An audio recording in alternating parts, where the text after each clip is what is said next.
ለቻናል አዲስ ከሆናችሁ ሰብስክራይብ በማድረግ ቤተሰብነታችንን እናጠናክር። ቪዲዮውን ደግሞ ላይክ በማድረግ ብትጀምሩ ለበርካቶች እንዲደርስ ለማድረግ ይረዳናልና ላይክ ይደረግ።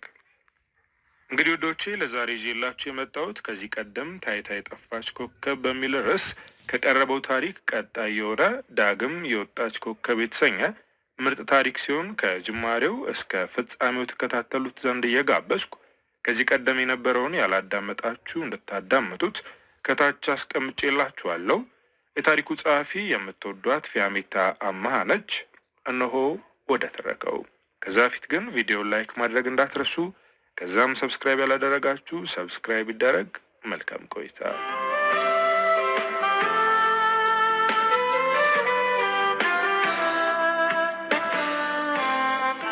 ዳግም የወጣች ኮከብ ከፊያሜታ አማሃ።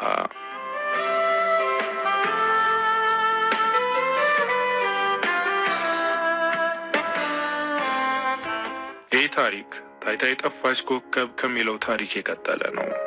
በዚህ ታሪክ ለማስተላለፍ የፈለግነው መልእክት የሰው ልጅ ወድቆ እንደማይቀርና ዳግም እንደሚያንሰራራ ለመናገር ነው። የትኛውም ሰው በተለያየ ምክንያት ይወድቃል። ያለውንና የነበረውን ሁሉ በአንድ ጀንበር ሊያጣ ይችላል። ይህኔ ታዲያ አንዳንዶቹ በወደቁበት ተኝተው ይቀራሉ። ለመነሳት እንኳን አይጣጣሩም። የመጣ ሄደው እየረገጣቸው ያልፋል። አንዳንድ ሰዎች አሉ አፈር ልሰው ከወደቁበት የሚነሱ። ሁሉም ነገር አበቃ የተባለው ነገር ዳግም አንሰራርቶ ይነሳል። የማይቀጥል ሕይወት ወይም ደግሞ ለሞት የቀረበች ነፍስ ድጋሚ ሕይወት ዘርታ ለመኖር ስትጣጣር እናያታለን። ሁሉም ነገር በሐዘን ያበቃ ቢመስለንም ድንገት ውስጣችን በተስፋ ተሞልቶ እናገኘዋለን። ታይታ የጠፋች የመሰለን ኮከብ ድቅድቁን ጨለማ ብርሃን ለማድረግ ዳግም ለመፈንጠቅ እያንሰራራች ነው።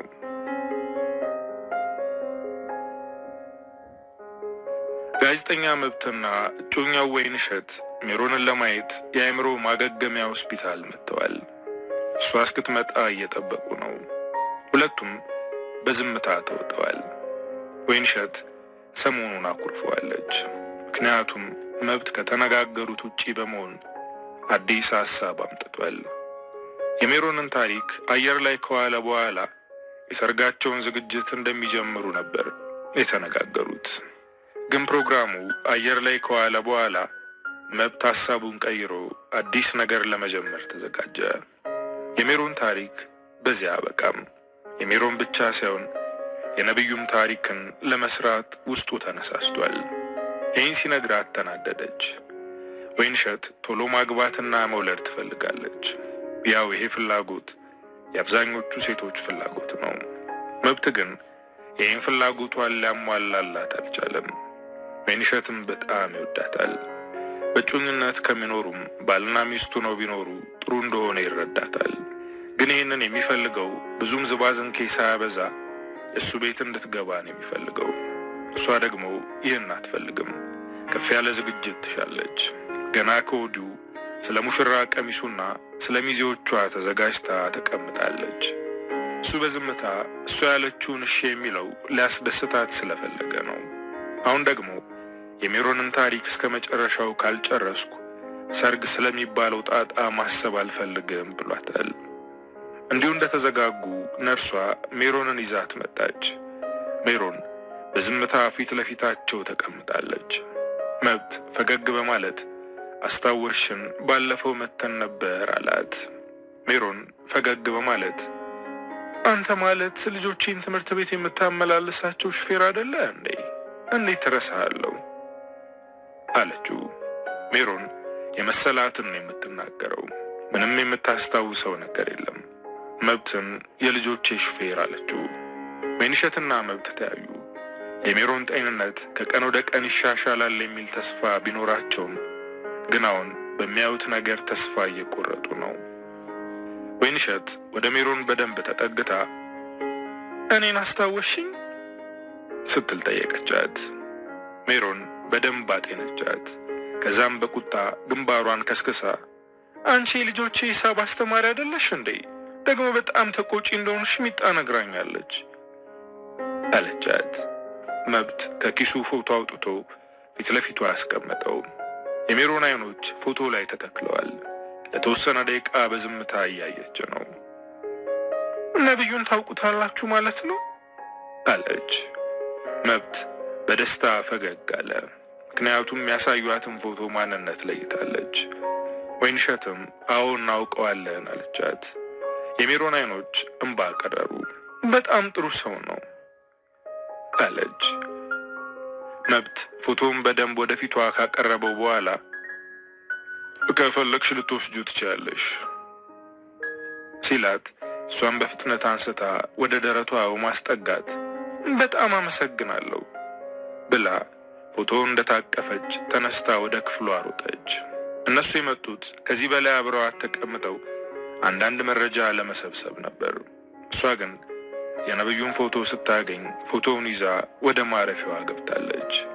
ወይንሸት በረዥሙ በመተንፈስ ውሃ የሚያነሳ መረጃ እናገኝም፣ ስለዚህ ጊዜያችንን በዚህ በማይሆን ነገር ከምናጠፋ ሌላ አስፈላጊ የሆነ ነገር ብናደርግበት መልካም ነው አለችው። ይሄ ማለት ይህን ጉዳይ ትተን ስለ ሰርጋችን እናስብ ማለቷ ነው። መብት ግን ተስፋ አልቆረጠም። ወደ ማረሚያ ቤት ሂደን ነብዩን መጠየቅ ይኖርብናል አላት። መብት አንድ ነገር ላይ ችክ ካለ እንደማይመለስ ታውቃለች። ግን እሱን ሊያስቆመው የሚችል ሰው አለ። እሱም አለቃቸው አቶ ዕቁባይ ነው። በእርግጥ አቶ ዕቁባይ ከዚህ በፊት የሜሮንን ታሪክ አየር ላይ እንዳይውል ሊያስቆመው ሞክሮ ነበር። መብት ግን አየር ላይ እንዲውል አደረገ። ይህም ፕሮግራም ብዙዎች አይተውታል። በዚህ ጣቢያ ከተላለፉ ፕሮግራሞች ብዙ እይታ ያገኘው በሜሮን ሕይወት ላይ የተሰራው ፕሮግራም ነው። በዚህ ፕሮግራም ላይ ብዙ አስተያየቶች ተሰንዝረዋል። ከነዛም መካከል እቺ ጋዜጠኛ ድንገት ስትጠፋ የቴሌቪዥን ጣቢያው እንዴት ዝም ይላል የሚል ነበር። አንዳንዶቹ ደግሞ ይህ ቴሌቪዥን ጣቢያ አሁን ላይ ለሚያደርግላት እገዛ ሊመሰገን ይገባዋል የሚል አስተያየት ሰጥተዋል። መብትም ሜሮን ወደ ጤናዋ እንድትመለስ በነብዩ ሕይወት ላይ የተፈጠረውን ነገር ለማወቅ እየጣረ ነው። በእርግጥ ነብዩ አባቱን ገሎ ነው ወደ ወህኒ የወረደው። ግን እንዴት አባቱ ላይ ለመጨከን ቻለ የሚለውን ለመከታተል እየሞከረ ነው። ወይንሸት ጩኛዋን ማሸነፍ ስላልቻለች ወደ አለቃዋ ቢሮ ሄደች። አቶ ዕቁባይ ወይንሸት ለምን እንደፈለገችው ለመስማት እየጠበቀ ነው። ምን ነው የተፈጠረ ችግር አለ እንዴ አላት። እሷም በጭንቀት ከተነፈሰች በኋላ ነገረችው። መብት የግል ሕይወቱን ችላ እንዳለ በግልጽ ነገረችው። አሁን የጀመረው የሜሮንና የነብዩ ታሪክ ያን ያክል ውጤታማ ስራ እንደማይሆን ለአቶ ዕቁባይ ነገረችው። አቶ ዕቁባይ በጥሞና አዳመጣት። እኔ በመብት ስራ ምንም ተቃውሞ የለኝም። እሱ ጎበዝ ጋዜጠኛ ነው። የነብዩ ታሪክ ልክ እንደ ሜሮን ታሪክ ብዙ ተመልካቾች እንደሚኖረው አልጠራጠርም። ግን ደግሞ የግል ሕይወቱ ላይ የተናገርሽው ነገር ልክ ነሽ። ስራውንና የግል ሕይወቱን ማቀላቀል የለበትም። ለግል ሕይወቱም ጊዜ መስጠት ይኖርበታል። እኔም እንዳለቃ ሳይሆን እንደ ታላቅ ወንድም እመክረዋለሁ አላት። ወይንሸት የምትፈልገው መብት ይህን ፕሮግራም ትቶ ስለ ሰርጉ እንዲያስብ ነው። ለዛም ነው አለቃዋን ያማከረችው። ግን አለቃዋም ምንም መፍትሄ እንደማይሰጣት አየች። መብት ሙሉ አቅሙን እዚህ ፕሮግራም ላይ እየዋለ ነው። በሜሮን የሕይወት ታሪክ ከሰራው ፕሮግራም በበለጠ በነብዩ ላይ ለመስራት አቅዷል። ወደ ማረሚያ ቤት በመሄድ ነብዩን ለማግኘት ቁጭ ብሎ እየጠበቀ ነው። ነብዩ ወደዚህ ማረሚያ ቤት እንደገባ ትንሽ የአእምሮ እክል አጋጥሞት ነበር። ቀስ በቀስ ግን እንደተስተካከለ ዶክተሮቹ ነግረውታል። አሁን በስርዓት እንደሚያወራው እርግጠኛ ነው። ዛሬ ወደ ማረሚያ ቤት የመጣው ብቻውን ነው። ብዙ ጊዜ የሚሄድበት ቦታ ሁሉ ወይንሸትን አስከትሎ ነበር የሚሄደው። ከቅርብ ጊዜ ወዲህ ግን መጨቃጨቅ ስለጀመረች ከእሷ ጋር ከመሄድ ብቻውን መሄድን ይመርጣል። ትንሽ እንደጠበቀ ነብዩ መጣ። ከዚህ በፊት አንዴ መጥቶ አይቶት ነበር። ያኔ ሁኔታው ያሳዝን ነበር። ሰውነቱም ተጎሳቁሎ ነበር። ዛሬ ግን ጥሩ ሁኔታ ላይ ያለ ይመስላል። ፊት ለፊቱ ቁጭ አለ። መብት ጉሮሮውን ጠርጎ እንዴት ሰነበትክ ነብዩ አለው። ነብዩም እግዚአብሔር ይመስገን የሚል ምላሽ ሰጠው። መብት ከየት መጀመር እንዳለበት ተዘጋጅቶ ቢመጣም አሁን ግን ግራ ገብቶታል። እኔን አስታውስከኝ በማለት ጥያቄ ጠየቀው። አላስታወስኩም። ደግሞስ ማስታወስ ግዴታ ነው አለው። ንግግሩ በቁጣ የተሞላ ስለሆነ መብት ሊጠይቀው የነበረው ጥያቄ ሁሉ ጠፋበት። የማስታወስ ግዴታ የለብም፣ ታስታውሰኛለህ ብዬ አስቤ ነው አለው። ነብዩ በዝምታ እየተመለከተው ነው። እኔ ጋዜጠኛ መብት እባላለሁ። አስገራሚና አስተማሪ የሆኑ ታሪኮች ላይ ነው የምሰራው። ከዚህ በፊት ብዙ ታሪኮችን ሰርቻለሁ። እናም ያንተን የህይወት ታሪክ ለመስራት አስቤ ነበር፣ ፍቃደኛ ከሆንክ አለው። ነብዩ ከት ብሎ እየሳቀ ነው። እሱ ሲስቅ መብት በድንጋጤና በፍርሃት አስተውሎ ያየዋል። ስቆ ሲጨርስ በደንብ ወደሱ ጠጋ በማለት በጣም ቀልደኛ ሆናል ውድ ጓደኛዬ፣ ቀልዱን ተወውና እስኪ ስለ ልጆች ንገረኝ አለው። መብት ደነገጠ። ነብዩ የማይገጥም ነገር እያወራ ነው። ሳቁም ጣሪያ በስቶ የሚሄድ ነው። የሰውነቱ እንቅስቃሴም ለየት ያለ ነው። መብት በጣም ፈርቷል። ጥበቃው ወደ ነብዩ ጠጋ ብሎ አትጩህ የሚል ማስጠንቀቂያ ተናገረው። ጥበቃውንም በስርዓት አላናገረውም። ነብዩ ወደ መብት ዞር ብሎ አፈጠጠበት። ጋዜጠኛ ከሆንክ ለምን ክፉ የሆኑ ሰዎችን አታጋልጥም? የኔ ህይወት ላይ መስራት ምንም ለውጥ አያመጣልም አለው። አነጋገሩ በጣም የሚያስፈራና የሚጨንቅ ነው። መብት ስለፈራ ተነስቶ ወጣ። ነብዩ አሁን ጥሩ ጤንነት ላይ እንዳለ ዶክተሮቹ ነግረውታል። ግን አሁን እንደሚያው ከሆነ ጤነኛ አይደለም። ከማረሚያ ቤቱ እንደወጣ ቀጥታ ሄደው የነ ነብዩ ድርጅት ወደ ነበረው ቦታ ነው። ወደ ውስጥ ሲገባ ጸሐፊዋ ተቀበለችው። ጸሐፊዋ መብትን ስታየው ፈገግ አለች። ይህን ገጽታ የምታውቀው በቴሌቪዥን መስኮት ነበር። አሁን ግን ፊት ለፊቱ አቁሞ እያናገራት ነው። እሱም በፈገግታ እያያት ነው። ወይዘሪት ገነትን ለማግኘት ቀጠሮ አስይዤ ነበር አላት። እሷም ኮምፒውተሯን ካየች በኋላ አዎ እየጠበቀችህ ነው አለችው። መብት ጸሐፊዋን አመስግኖ ወደ አመለከተችው ቢሮ ሄደ። በሩን አንኳኩቶ ከፈተው። ሲገባ ደስ የሚል ሽቶ አፍንጫውን አወደው። እሱ መምጣቱን ስታውቅ ሽቶ እንደነሰነሰችው እርግጠኛ ነው። ቢሆንም ግን ፊት ለፊት ካለው ተሽከርካሪ ወንበር ተነስታ የቆመችውን ውብ ሴት ሲያይ መፍዘዙ አልቀረም። በጣም ቆንጆና አማላይ ሴት ናት። ደስ በሚል ፈገግታ ተቀበለችው። እንዲቀመጥም ጋበዘችው። ወደ ድርጅታችን እንኳን ደህና መጣህ አለችው። መብትም አመሰገናት። የመጣውም አንዳንድ መረጃ ሊጠይቃት እንደሆነ በግልጽ ነገራት። የማውቀውን ነገር ለመናገር ዝግጁ ነኝ አለችው። መብትም ስለ ነብዩና ስለ አቶ በፍቃዱ የምታውቀው ነገር ካለ ጠየቃት። ገነት ይህን ይጠይቀኛል የሚል ግምት አልነበራትም። እሷ የመሰላት በእሷና በድርጅቷ ፕሮግራም ለመስራት አሊያም ስፖንሰር ለመጠየቅ የመጣ መስሏት ነበር። እኔ ስለ ነብዩም ሆነ ስለ አቶ በፍቃዱ የማውቀው ነገር የለም። አባቴ እዚህ ድርጅት ላይ 50% ድርሻ ነበረው፣ ነብዩ ደግሞ 75% ነበረው። እናም አባቴ ከነብዩ ሙሉ ድርሻውን ገዛው። ከዛ ውጭ ምንም የማውቀው ነገር የለም አለችው። መብት ጠየቃት ድርጅቱ ላይ ስለነበራቸው ድርሻ ሳይሆን ስለ ነብዩ ወይም ስለ አቶ በፍቃዱ የምታውቀው ለየት ያለ ነገር ካለ በሚል ነበር። ነብዩን በአካል ታውቂዋለሽ በማለት ጠየቃት። እሷም ጠረጴዛው ላይ ሶፍት አንስታ ፊቷን እየጠራረገች አዎ አውቀዋለሁ፣ ግን ቀረቤታ አልነበረንም አለችው። የገነት ግንባር ላይ ላብ ችፍ እያለ ነው። በእርግጥ ቢሮ በጣም ይሞቃል፣ ግን ይህን ያክል የሚሞቅ አልመሰለውም ነበር። ስለ ሜሮንስ የምታውቂው ነገር ይኖር ይሆን በማለት ሌላ ጥያቄ ጠየቀ። ስለ ነብዩ ያላወቀች ስለ ሜሮን ምንም ነገር የምታውቀው ነገር አይኖርም፣ ግን ዝም ብዬ ከመሄድ ብጠይቅ ይቀለኛል ብሎ አስቦ ነበር የጠየቃት። እሷ ግን አዎ ሜሮንን አውቃታለሁ አለችው። ሜሮንን የማውቃት ከአቶ በፍቃዱ ጋር ነው። ብዙ ጊዜ የሥራ እራት ግብዣዎች ላይ ይዟት ይመጣ ነበር። እናም የተዋወቅነው እዛ ላይ ነበር። ቀለል ያለችና ደስ የምትል ሴት ነበረች አለችው። መብት አሁን ጥያቄውን ማግተልተል ጀመረ። እና በደንብ ትተዋወቁ ነበር? ስለሱ የምታውቂው ለየት ያለ ነገር አለ ሲል ጠየቃት። ገነት በረጅሙ ተንፈሳ አንተ ከሰራው ታሪክ የተለየ ምንም ነገር አላውቅም አለችው። ግን የሆነ የደበቀችው ነገር እንዳለ ከዓይኖቿና ከአወራሯ የተረዳው ነገር አለ። ከገነት አንዳንድ ነገር እንደሚያገኝ አረጋገጠ። ነብዩ አባቱን ገሎ እስር ቤት መግባቱ የሚታወቅ ነው። ግን ከአባቱ ጋር የነበረው ሰጣ ገባና ለመግደል ያነሳሳው በሜሮን ጉዳይ ነው ወይስ ሌላ ምክንያት አለ የሚለውን ለማወቅ ነው ፍላጎቱ። አሁን ያለው አማራጭ ከገነት ጋር መቀራረብ ነው። ጥያቄውን በዚህ ከቀጠለ ይሰለቻትና ምንም ላትነግረው ትችላለች። ጥያቄውን እዚህ ላይ አቁሞ ሌላ ነገር ማውራት ጀመረ። ስለ አንቺ አንድ ፕሮግራም ብሰራ ደስ ይለኛል። ከዛ በፊት ግን እራት አብረን ብንበላ ደስ ይለኛል አላት። ገነት በፈገግታ እያየችው ነው። እጩኛ እንዳለ አውቃለሁ አለችው። እሱም ፈገግ በማለት እና ከራት ጋር ምን ያገናኘዋል አላት።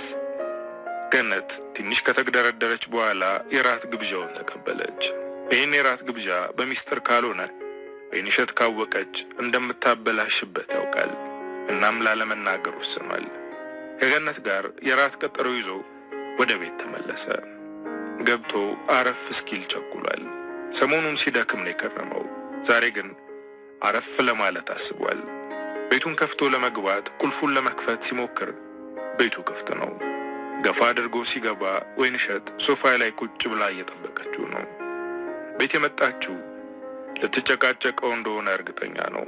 ድጋሚ የሰርጉን ርዕስ ልታነሳበት ነው። መሰላቸቱን በውስጡ ደብቆ ስለመጣሽ ደስ ብሎኛል አላት። እሷን በፈገግታ ተቀበለችው። የሚጣፍጥ ምግብ ሰርታን የጠበቀችው። ዛሬ ያለምንም ጭቅጭቅ ራታቸውን በልተው ጨረሱ።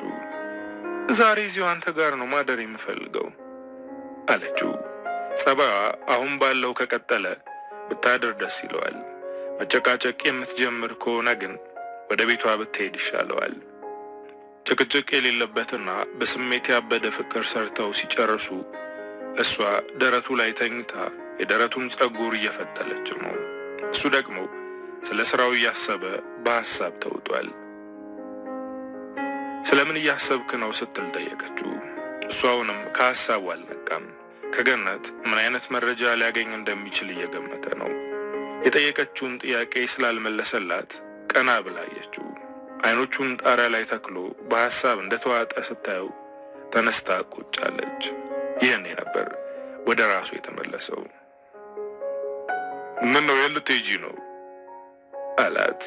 እሷም ልብሷን እየለበሰች በድን ሰውነት አቅፌ ከምተኛ ወደ ቤቴ ብሄድ ይሻለኛል አለችው።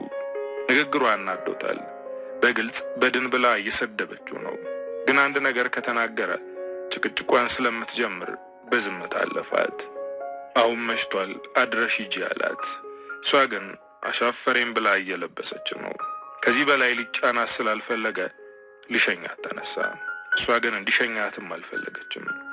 ሲጀመር እኔን ለማግባት አትፈልግም። ሰርጉን ረስተዋል። ጭራሻውንማ እኔንም ረስተኸኛል አለችው። መብት ከጭቅጭቅ ለማምለጥ ዝም ብሏል። በጨለማ ከቤት ወጥታ ስትሄድ ዝም አላት። ሊሸኛት ሲሞክር አልፈልግም ስላለችው ስትሄድ ዝም አላት። በነጋታው ቢሮ ውስጥ ሲገናኙ ዘግተዋለች። ወደ ወንበሯ ሂዶ ደህና አደርሽ ብሎ ሊስማት ሲሞክር እንዳይስማት ሸሸችው። አኩርፋው እንደማትቀር ያውቃል። ዛሬ ማኩረፏ ግን ለሱ ጥሩ አጋጣሚ ነው። ዛሬ ማታ ከገነት ጋር የራት ፕሮግራም አለው። ስለዚህ ስልኩ ረፍት አግኝቶ ያመሻል። በቀጠሯቸው መሰረት ከገነት ጋር ተገናኙ። ዛሬ ደግሞ የገነት ውበት ይበልጥ ጎልቶ ይታያል። የዛሬው አለባበሷ ወሲብ ቀስቃሽ ነው። መብት ወይንሸትም በጣም ያፈቅራታል። ግን ዛሬ በገነት ወንድነቱ እየተፈታተነው ነው። እንደዚህ ስሜትን የሚፈታተን ልብስ ለብሳና ሽቶ ተቀብታ የመጣችው ምን አስባ ነው አለ በውስጡ። በዚህ ሰዓት ሙሉ ለሙሉ የተቆጣጠረችው ገነት ናት። በጣም አምሮብሻል አላት። እሷም በስሱ ፈገግ በማለት አመሰግናለሁ አለችው። ራት ከበሉ በኋላ መጠጥ እየተጎነጩ ማውራት ጀመሩ። መብት ስለ ገነት አማላይነት ማሰቡን አሸንፎ ገሸሽ ካለ በኋላ ከገነት ጋር ራት ለመገባበዝ የፈለገበትን ምክንያት ማሰላሰል ጀመረ። ሜሮን ነብዩን እያፈቀረችው እንዴት ከአቶ በፍቃዱ ጋር በየፕሮግራሙ ትሄድ እንደነበር አሁን ድረስ ግራ ይገባኛል አላት። ያኔ ገነት መጠጡን አንስታ ጨለጠችው። ሜሮን ማለት ሰይጣን የሆነች ሴት ናት አለችው። ይህን የተናገረችው አምልጧት ይሁን ወይም ደግሞ እያወቀች ባያውቅም እሱ ወደሚፈልግበት መስመር እየመጣች ነው። ሜሮን እንደምትታየው የዋህና እርግብ እንዳልሆነች እኔም ውስጤ ይነግረኛል አላት። እንደ እውነቱ ከሆነ ግን መብት ይህን ነገር አስቦት አያውቅም። ሜሮን መልካምና የተጎዳች ሴት እንደሆነች ነው የሚሰማው። አሁን ግን ከገነት ጋር መግባባት ስላለበት እሷ በምትጓዝበት ለመጓዝ ተገዷል። መብት ስለ ሜሮን የተናገረው ነገር ገነትን ደስ ያሰኛት ይመስላል። የሚገርም ሜሮን አባትና ልጅን አጥምዳ ገንዘብ ለመብላት ነበር ሀሳቧ፣ ግን አልቻለችም። ከሁለቱም ሳትሆን ቀረች። አንተ የሰራው ፕሮግራም ላይ የተጎዳች መልአክ አስመስላታል አለችው። እሱም በረዥሙ ተንፍሶ የተነገረኝ ታሪክ ያ ስለነበር ነው። አሁን እውነታውን ባውቅ ደስ ይለኝ ነበር አላት። ገነት ድጋሚ የቀዳላትን መጠጥ ጨልጣ ማውራቷን ቀጠለች። እውነቱን እኔ እነግርሃለሁ። ሜሮን የወለደቻቸው ልጆች የአቶ በፍቃዱ አይደሉም። ከነቢዩን ፍቅር አልያዛትም። ከብዙ ወንዶች ጋር ከመጋደሟ የተነሳ ከማን እንዳረገዘች የምታውቀው ነገር የለም። እና ምን የምመክር ምርመራህን ነቢዩ ላይ ሳይሆን ሜሮን ላይ ብታደርግ የተሻለ ነው አለችው። መብት ደነገጠ። እንዴት ይሄ ይሆናል? መረጃዎች ሁሉ የሚጠቁሙት እኮ የአቶ ፍቃዱ ልጆች እንደሆኑ ነው አላት። እሷም የመብትን እጅ አጥብቃ በመያዝ ነቢዩ ላይ ምንም አይነት የተለየ ታሪክ አታገኝም፣ ሁሉም ነገር ሜሮን ላይ ነው ያለው አለችው። መብት ግራ ተጋባ። እቺ ሴት የምታወራው እውነት ነው ወይስ ቀልድ ነው አለ። ከዛ በኋላ ስታወራ ያመሸችው ሁሉ ሜሮን ላይ የተከማቸ ነው። የሰራው ፕሮግራም የተሳሳተ ሆኖ እንዲሰማው አደረገችው። ይህን ነገር ከስር መሰረቱ ለማየት ቶሎ ወደ ቤቱ መመለስ አለበት። በቃ ምሽታችንን እዚህ እንቋጨው፣ ቤትሽ ላድርስሽ አላት። እሷም በሽታ ተነሳች። በራሷ መኪና ቤት ድረስ አድርሷት እሱ በታክሲ ተመለሰ። ቤቱ እስኪደርስ ድረስ እያሰላሰለ ነበር። ገነት የነገረችው ሁሉ አንዳንድ ማስረጃዎችን አስደግፋ ነው። ይህ ነገር እውነት ከሆነ ሜሮን የተጎዳች ወይም ደግሞ ታይታ የጠፋች ኮከብ ሳትሆን የእጇን ያገኘች ሰይጣን ነው መባል ያለባት። አሁን ትኩረቱን ከነቢዩ ላይ አንስቶ ወደ ሜሮን አዞረው። በነጋታው ቢሮ ሲገባ ይህን ጉዳይ ለአቶ ቁባይ ነገረው። ሜሮን ዝናዋን ተጠቅማ ገንዘብ ያላቸውን ወንዶች ስታሳድድ እንደነበርና የብዙ ትዳር መፍረስ ምክንያት እንደሆነ እንዲሁም የጣቢያውን ስም ተጠቅማ ያልሆነ ነገር ትሰራ እንደነበር ነገረው። በእሷ ላይ የሰሩት ፕሮግራም ከእውነት የራቀ እንደሆነ ሲነግረው አቶ ቁባይ ከት ብሎ ነበር የሳቀው። ሜሮን በጭራሽ ይህንን የምታደርግ ሴት አይደለችም የሚል ምላሽ ሰጠው። መብት ግን ገነት የነገረችውን ነገር እያስታወሰ መናገሩን ቀጠለ። አሁን መብት ገነትን ሙሉ ለሙሉ ያመናት ይመስላል። አቶ ቁባይ ግን ይህን ነገር አላመነም። እኔ አውቃታለሁ ለስራዋ እንጂ ለወንድ ቦታ የላትም ነበር አለው። መብት ይህ ታሪክ እጅግ እየሳበው ነው። ከገነት ጋር ድጋሚ ሲገናኙ አንድ ፍንጭ ሰጠችው። ይኸውም ሜሮን የእውነት የአእምሮ በሽተኛ እንዳልሆነች እርግጠኛ ሆና ነበር የነገረችው። በነጋታው ከራሷ ከገነት ጋር ሜሮን ወዳለችበት ሄዱ። ሜሮን ገነትን ስታያት ፊቷ ተቀያየረ። እነሱን ማናገር አልፈልግም ብላ ሳታናገራቸው ሸሽታ ሄደች። ገነትን ስታይ እንዲህ መሆኗ መብትን ግራ አጋብቶታል። ገነትን ቢጠይቃትም ገነት የመለሰችለት ነገር ቢኖር ጤነኛ እንደሆነች እኔ ስለማውቅ ነው የሚል ነው። እና ለምን እብድ መምሰል አስፈልጋት በማለት ጠየቃት። ምክንያቱም አቶ በፍቃዱን የገደለችው እሷ ስለሆነች ነው አለችው። መብት በድንጋጤ ቁሞ ቀረ። ሜሮን አቶ በፍቃዱን ገላለች ለማለት የበቃችበትን ምክንያት ሊጠይቃት ፈልጓል። ግን ደግሞ አንደበቷ ልታዘዝለት አለ። በዝምታ እያያት ነው።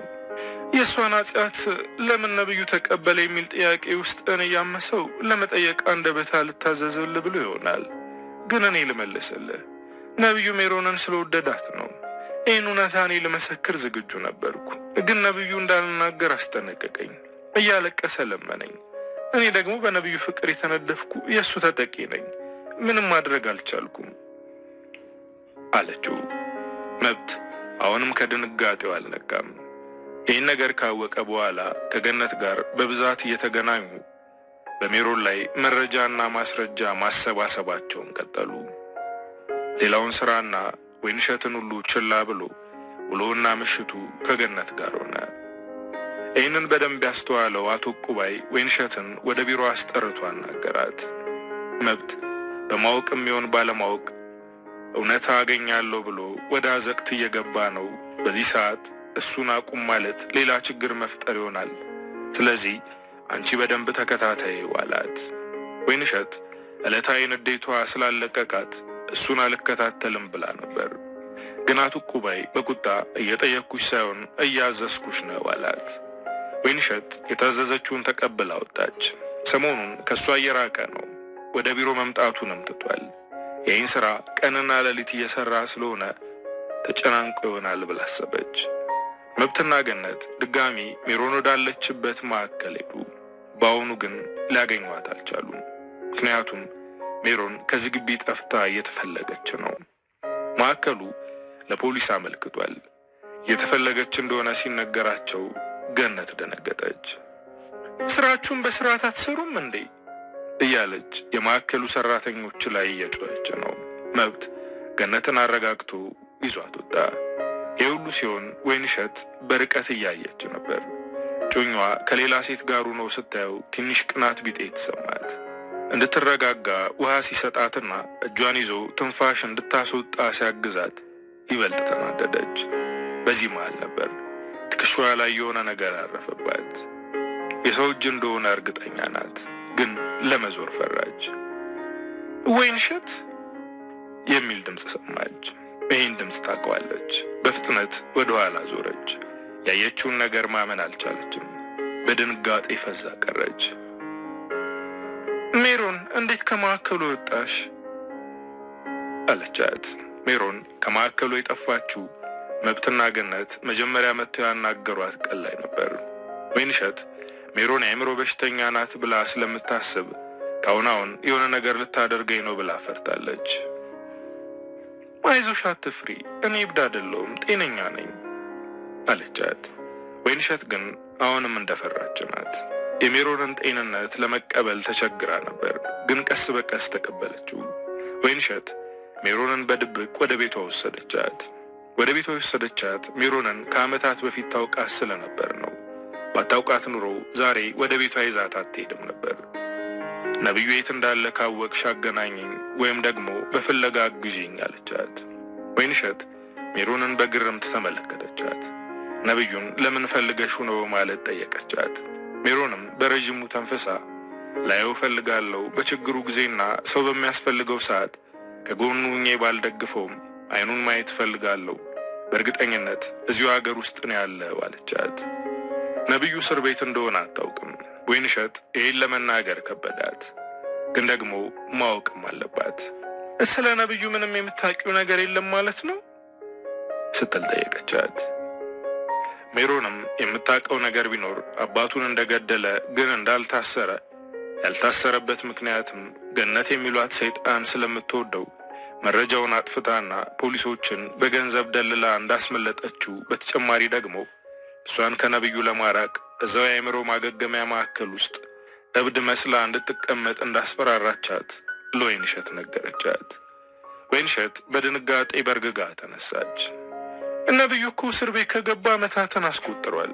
አንቺ ልጆችሽን ባጣሻቸው ማግስት ነው እስር ቤት የገባው አለቻት። ሜሮን ደነገጠች። እንዴት ይሆናል? ነብዩ ነፃ እንደሆነ እኮ ደጋግሞ ነው የነገረኝ አለቻት።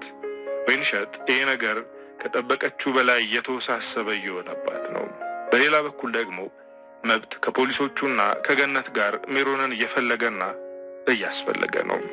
ገነት በጣም ተናዳለች። ግን አንድ ግር ያለው ነገር የገነት እንደዚህ መሆን ነው። የአእምሮ በሽተኛ ስለሆነች ሰው ልትጎዳ ትችላለች የሚለው ነገር አስጨንቆኛል አለችው። ይህ ምክንያቷ ግን የማይዋጥ ነው። እንኳን እንደ መብት አይነት ጠንካራና ብልህ ጋዜጠኛ ቀርቶ ሕፃን ልጅ እንኳን ይህን ምክንያት አያምንም። መብት ብቻውን ቁጭ ብሎ እያሰላሰለ ነው። የታሪኩ ዋነኛ ተዋናዮች እነዚህ ሁለት ሴቶች ይመስሉኛል። በመሃል ደግሞ ነብዩ አለ። ስለዚህ ትኩረቴን በእነዚህ ሶስት ግለሰቦች ላይ አደርጋለሁ አለ። መብት አሁን ይህን ጉዳይ ብቻውን ሳይሆን ከፖሊሶች ጋር ነው የሚሰራው። ፖሊሶች የአቶ በፍቃዱን ፋይል እንደ አዲስ ከፍተውታል። መብት ድጋሚ ወደ ማረሚያ ቤት በመሄድ ነብዩን ለማግኘት ቢሞክርም አልተሳካለትም። ይህ ነገር በጣም ውስብስብና አድካሚ የሆነበት ነው። የባሱ ስብስብ የሆነበት ምክንያት ደግሞ ሜሮን ከአእምሮ ማገገሚያ ማዕከሉ ከጠፋች በኋላ ነው። ገነት ከመብት ስርስር ማለቷን አላቆመችም። ይህ ነገር ደግሞ በድብቅ የምትከታተለውን እጮኛውን ወይንሸትን አላስደሰታትም። ወይንሸት ያገኘችውን ነገር ለአለቃዋ ለዕቁባይ አሳወቀች። ዛሬ ደግሞ ወደ ወይንሸት ቤት መጥቶ ሜሮንን ሊያገኛት ነው። ይህንን የሚያደርገው በድብቅ ነው። አቶ ዕቁባይ ወደ ቤት ሲገባ ሜሮንን አገኛት። አለቃ አለችው። እሱም ወደ እሷ ጠጋ በማለት በጥያቄ የተሞሉትን አይኖቹን ጣለባት። የሆነውና የሆነ ያለው አልገባኝም አላት። እሷም በረዥሙ ተንፈሳ እኔም እየገባኝ አይደለም አለችው። ሁለቱም ቁጭ ብለው አወሩ። ሜሮን የገነት ተጠቂ መሆኗን ነገረችው። ሁሉም ነገር ገነት ላይ ነው፣ እውነቱ የሚገኘውም እሷ ላይ ነው አለ። ወይንሸት ገነትን እንዲሁ በእይታ ትጠላታለች። ቀልብ ያወዳትም ነው የምትለው። አሁን ደግሞ እየቀናች ነው። አቶ ዕቁባይ ከወይንሸትና ከሜሮን ጋር ተነጋገረ። ነብዩ ወዳለበት ወህኒ ቤት ገብተው ነብዩን እንዲያናግሩት እንደሚያመቻችላቸው ነገራቸው። ሜሮን በዚህ ደስ ብሏታል። ነብዩን እስክታየው ድረስ ቸኩላለች። ይህን ነገር ለመብት መናገር እንደሌለባቸው አስጠነቀቀቻቸው። ምክንያቱም እሱ ካወቀ ይህን ነገር ለመከታተል ሲሞክር ገነት ልትደርስበት ትችላለች። ሜሮን ሰዓቱ እስኪደርስ ጓጉታለች።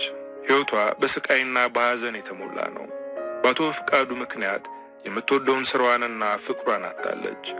እንዲሁም ብዙ ዋጋ የከፈለችባቸው ልጆቿን ሞት ወስዶባታል። በሕይወት ተስፋ ቆርጣ የአእምሮ በሽተኛ ሆናም ነበር። ግን ቀስ በቀስ ወደ ራሷ ተመለሰች። በዚህ መሃል ነበር ገነት ወደ ሕይወቷ የገባችው። ነብዩን ከእሷ ለማራቅ አስፈራራቻት።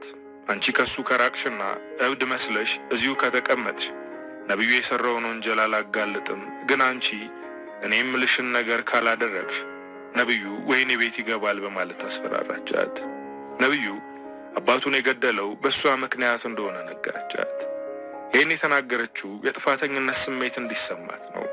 በእርግጥም ሜሮን ለዓመታት የጥፋተኝነት ስሜት ሲሰማት ነበር።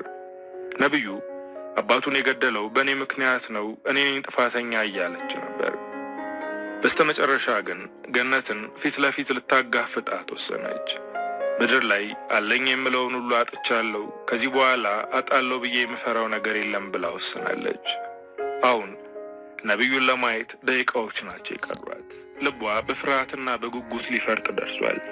ነብዩ ብቅ ሲል ልቧ ቀጥ አለ። እሱም በድንጋጤ ቆሟል። ሁለቱም እየተያዩ ነው። በዓይኖቻቸው እየተያዩ ነፍሶቻቸው እየተነጋገሩ ነው።